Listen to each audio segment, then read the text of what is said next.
এই ভিডিওর মাধ্যমে আমি আপনাদেরকে দেখাবো যে আয়ুষ্মান ভারত প্রকল্পের যে ফর্ম, সেই ফর্ম আপনারা কিভাবে ফিল আপ করবেন তার প্রসেস।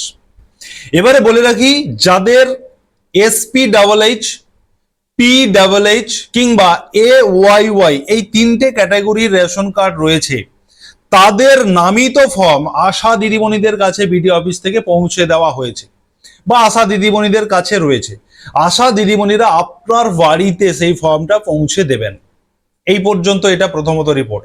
আপনাকে কোথাও লাইন দিতে হবে না, কোনো জনকল্যাণ শিবিরে আপনাকে যেতে হবে না, আপনার বাড়িতে ফর্ম পৌঁছে যাবে এবং আপনার নামিত বেশ কিছু ইনফরমেশন অলরেডি ফিল আপ রয়েছে। যেই অংশটা বাকি রয়েছে সেইগুলো আপনারা সঠিকভাবে ফিল আপ করবেন। কিভাবে ফিল আপ করবেন তার প্রসেস আমি আপনাদেরকে দেখাবো। যাদের বয়স 70 বছর হয়ে গেছে কিংবা তার বেশি, আপনাদের জন্য কোনো ক্রাইটেরিয়া নেই। আপনার কোন রেশন কার্ড আছে জানার দরকার নেই, আপনি কত টাকার মালিক জানার দরকার নেই। 70 বছর প্লাস বয়স হলে আপনি ফর্মটা ক্যাম্প অফিস থেকে আপনি পাবেন, আশা দিদিদের কাছে নয়। আপনারা ক্যাম্প অফিস থেকে পাবেন, ফর্ম নেবেন, ফিল আপ করবেন, ধীরে সুস্থে জমা দেবেন। আর যাদের RKSY 1 কিংবা 2 কার্ড রয়েছে, আপনারা অনলাইনে আপনাদের কার্ডটাকে SPHH কিংবা PHH এ কনভার্ট করার জন্য অনলাইন প্রসেস রয়েছে, আপনারা অনলাইনটা করে ফেলুন। এবারে আমি আপনাদেরকে দেখাবো যে আয়ুষ্মান ভারত, আয়ুষ্মান যে কার্ড, সেই কার্ডের 5 লক্ষ টাকার ফ্রি চিকিৎসা পাওয়ার যে আয়ুষ্মান ভারত প্রকল্প, কেন্দ্র সরকারের প্রধানমন্ত্রীর আরোগ্য যোজনা, সেই ফর্ম ফিল আপ করার প্রসেস আপনাদেরকে দেখাবো। ভালো করে বুঝে নিন, চলুন দেখে নেওয়া যাক। অন স্ক্রিন আপনারা দেখতে পাচ্ছেন যে আয়ুষ্মান ভারত লেখা রয়েছে এবং প্রধানমন্ত্রী জন আরোগ্য যোজনা আবেদনকারীর যাচাই ফর্ম। এবারে এখানে রয়েছে আপনার জেলার নাম রয়েছে এবং আপনার বিধানসভা, আপনার গ্রাম পঞ্চায়েত এবং আপনার ঠিকানাটা এখানে কিন্তু থাকবে এই ফর্মটা, যেটা আপনারা আশা দিদিমণির কাছে পাবেন। এবং ডান দিকে একটি QR কোড থাকবে এবং বাম দিকে এই জায়গাটাতে থাকবে আপনার একটা অ্যাপ্লিকেশন, এই ফর্ম নাম্বার থাকবে। এবং যখন আপনি ফর্মটা ফিল আপ করবেন, এখানে আপনি যেদিন ফর্মটা জমা করবেন সেই দিনের তারিখটা এই ঘরে আপনারা লিখবেন। প্রথম দুটো ঘরে তারিখ দেবেন, ধরুন আজকের 16 তারিখ, তাহলে 1/6 লিখবেন। পরের দুটো ঘরে 0/6 মানে মাসের নাম হবে, পরের 4টি ঘরে সাল 2026, এইভাবে আপনারা তারিখটা দেবেন। এবং অবশ্যই বলে রাখি, আপনারা কালো কিংবা নীল কালির পেনে ফিল আপ করবেন, চেষ্টা করবেন কাটাকুটি যাতে না হয়, পরিষ্কার পরিচ্ছন্ন ভাবে করা। এবং অবশ্যই ইংলিশে ফিল আপ করবেন। অবশ্যই আপনারা ইংরাজিতে সমস্ত কিছু লিখবেন, নাম বলুন বা যা লিখতে হবে সব ইংলিশে লিখবেন। আপনাদেরকে পরপর দেখাচ্ছি। আচ্ছা, এবারে দেখুন এখানে আধার নাম্বার, যার নামে ফর্মটা থাকবে তার আধার নাম্বার অলরেডি আগের থেকে এখানে কিন্তু প্রিন্টেড থাকবে। শুধু আপনি আপনার আধার কার্ডটা দেখে মিলিয়ে নেবেন ঠিক রয়েছে কিনা। এবারে আপনার নাম এখানে অলরেডি লেখা থাকবে, এই নামের বানান টানান গুলো আপনি মিলিয়ে দেখে নেবেন ঠিক রয়েছে কিনা। এবং ডান দিকের এই জায়গাতে আপনার যে রেশন কার্ড রয়েছে আপনার নামে, সেই রেশন কার্ডের নাম্বারটাও আপনি মিলিয়ে দেখে নেবেন ঠিক রয়েছে কিনা। এগুলো আপনাকে মিলিয়ে দেখে নিতে হবে। এবারে নিচে রেশন কার্ডের বিভাগ। এই যে ধরুন আপনার নাম, এখানে দেখুন আবেদনকারী রয়েছে, অতএব আপনার নাম, যার নামে এই ফর্ম, তিনার কোন ধরনের রেশন কার্ড সেটা কিন্তু দেখুন এখানে টিক দেওয়া রয়েছে। অতএব এই ব্যক্তির PHH রেশন কার্ড রয়েছে, সেটা আগের থেকে কিন্তু টিক দেওয়া। এটা আপনারা মিলিয়ে নেবেন যে এটা ঠিক রয়েছে কিনা। অনেকের ক্ষেত্রে দেখা যাচ্ছে ভুল থাকতে পারে, যদি ভুল থাকে তাহলে আপনারা টিক মেরে দেবেন। যদি আপনার ধরুন SPHH হয়ে থাকে তাহলে আপনি এখানে টিক মেরে দেবেন, এটা কেটে দেবেন। এবারে আধার সংযুক্ত মোবাইল নাম্বার। আপনার আধার কার্ডে যে মোবাইল নাম্বারটা লিঙ্ক রয়েছে সেই মোবাইল নাম্বারটাও এখানে আগের থেকে প্রিন্ট থাকবে, মিলিয়ে দেখে নেবেন ঠিক রয়েছে কিনা। আপনার লিঙ্গ এখানে অলরেডি টিক দেওয়া থাকবে, আপনি মহিলা হলে মহিলাতে টিক থাকবে, পুরুষ হলে পুরুষে টিক থাকবে, এগুলো আগের থেকে থাকবে, শুধু আপনি ভেরিফিকেশন করে দেখে নেবেন। এবং এখানে আপনার জন্ম তারিখটা উল্লেখ থাকবে, এগুলো আপনারা ভেরিফিকেশন করে দেখে নেবেন সব ঠিক আছে কিনা। এবারে চলে আসি আপনার যে ঠিকানা, সেই ঠিকানা আপনার গ্রাম পঞ্চায়েত, আপনার গ্রাম পোস্ট অফিস যেটা আপনার ঠিকানা হয়, সেই ঠিকানাটা এখানে থাকবে, এটা ঠিক আছে কিনা আপনি মিলিয়ে নেবেন। পরবর্তী সময় আপনার জেলা, আপনার পৌরসভা বা ব্লকের নাম, আপনার পঞ্চায়েতের নাম বা ওয়ার্ডের নাম থাকবে, পরিবারের প্রধান যিনি, আপনার পরিবারের রেশন কার্ড অনুযায়ী যিনি প্রধান, সেই প্রধানের নামটা এখানে থাকবে, সঠিক কিনা দেখে নেবেন। এবারে আসছি আপনাকে যেটা পূরণ করতে হবে। এবারে কিন্তু পূরণ শুরু হলো। আপনি ইংরেজিতে লিখবেন মোট পরিবারের সদস্য। আপনার পরিবারের কতজনের পরিবার, ধরুন 5 জনের পরিবার, তাহলে এখানে আপনি 5 লিখবেন, মানে সংখ্যায় লিখবেন 5।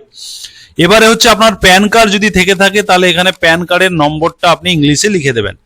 এবারে বলা হচ্ছে যে নির্বাচনী তথ্য 18 বছরের ওপরে হলে এখানে আপনার ভোটার আইডি কার্ডের নাম্বারটা লিখবেন, এপিক নাম্বার বলা হয়েছে। যাদের 18 বছরের বেশি বয়স, যাদের ভোটার কার্ড হয়েছে, আপনারা এখানে আপনাদের ভোটার কার্ডের নাম্বার লিখবেন। যাদের ভোটার কার্ড হয়নি, ধরুন সবে 18 বছর হয়েছে, ভোটার কার্ডটা হয়নি কিংবা অ্যাপ্লিকেশন করে রেখেছেন, আপনাদের এটা ফিল আপ করার দরকার নেই, ফাঁকা রাখবেন, অসুবিধা নেই। তাহলে এখানে আপনার এপিক কার্ডের নাম্বার, ভোটার কার্ডের নাম্বারটা লিখলেন। আপনার ভোটার কার্ডের যে এসি নাম্বার, এসি মানে হচ্ছে অ্যাসেম্বলি কনস্টিটিউয়েন্সি, মানে আপনার বিধানসভার যে নাম্বারটা রয়েছে সেই নাম্বারটা লিখবেন। নাম নয় কিন্তু, নাম্বারের কথা বলা হচ্ছে। আপনি চাইলে নামও লিখে দিতে পারেন। ধরুন আপনার যদি সাগর হয়ে থাকে তাহলে এখানে ইংরেজিতে সাগর লিখলেন, SAGR, এবং তার নিচে বিধানসভার নাম্বার 132, বা আপনাদের যেটা হবে সেটা লিখে দেবেন। এবারে আপনার পার্ট নাম্বারটা লিখে দেবেন।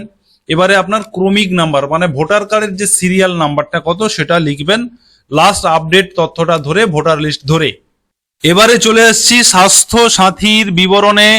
আপনার নামে যে স্বাস্থ্যসাথী কার্ড রয়েছে সেই কার্ডের নাম্বারটা এখানে উল্লেখ করবেন। আপনার পরিবারের স্বাস্থ্যসাথী কার্ড ধরুন 5 জনের একসঙ্গে স্বাস্থ্যসাথী কার্ডে নাম রয়েছে, তাহলে আপনার নাম যদি সেই কার্ডে থাকে তাহলে সেই কার্ডের নাম্বারটা প্রত্যেকটা ঘরে একটা একটা করে নাম্বার লিখে 17টা ঘর ফিল আপ করবে। আর নিচে আপনার আধার নাম্বার, আপনার নাম, আপনার রেশন কার্ডের নাম্বার অলরেডি প্রিন্টেড থাকবে, আপনার লিঙ্গ এবং আপনার জন্ম তারিখ লেখা থাকবে। আপনার এখানে একটি এখানে একটি বারকোড থাকবে। এগুলো আপনারা শুধু দেখে নেবেন, আর কিছু নয়। এবারে চলে আসবো সেকেন্ড পেজে।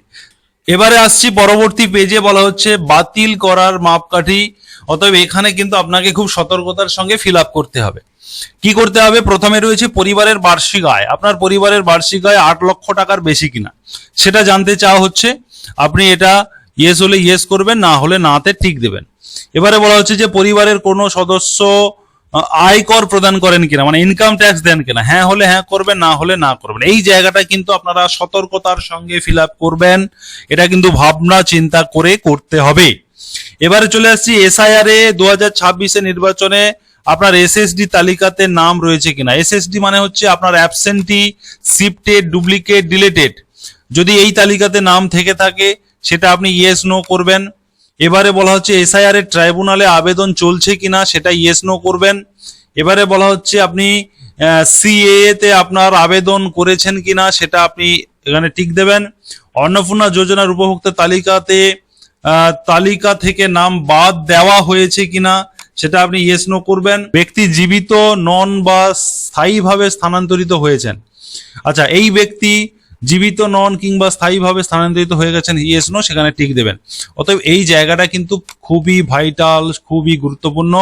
এটা আপনারা ভাবনা চিন্তা করে দেবেন। এবারে চলে আসছি পরে আপনার একটা সম্মতি আপনার কাছ থেকে জানতে চাওয়া হচ্ছে। এই ঘরে আপনি টিক মেরে দেবেন। এখানে আপনার সই করবেন বা বুড়ো আঙুলের ছাপ দেবেন যারা সই করতে পারবেন না।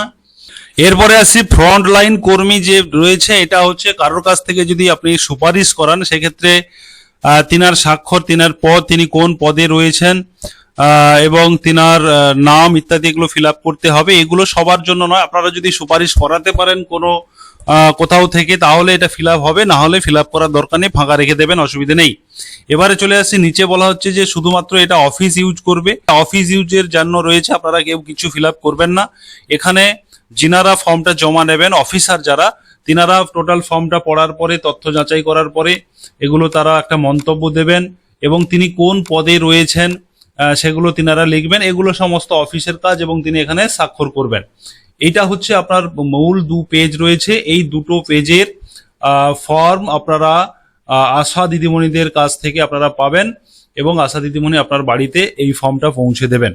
অতএব আপনারা এই ভিডিওটি প্রচুর শেয়ার করুন, কারণ এটা অত্যন্ত গুরুত্বপূর্ণ। যারা ফেসবুক থেকে দেখছেন ফর্ম আপনারা ফলো করুন এবং প্রচুর শেয়ার করুন। ইউটিউব থেকে দেখলে সাবস্ক্রাইব করুন এবং অবশ্যই নোটিফিকেশন বেল বাটন অন রাখুন। ধন্যবাদ।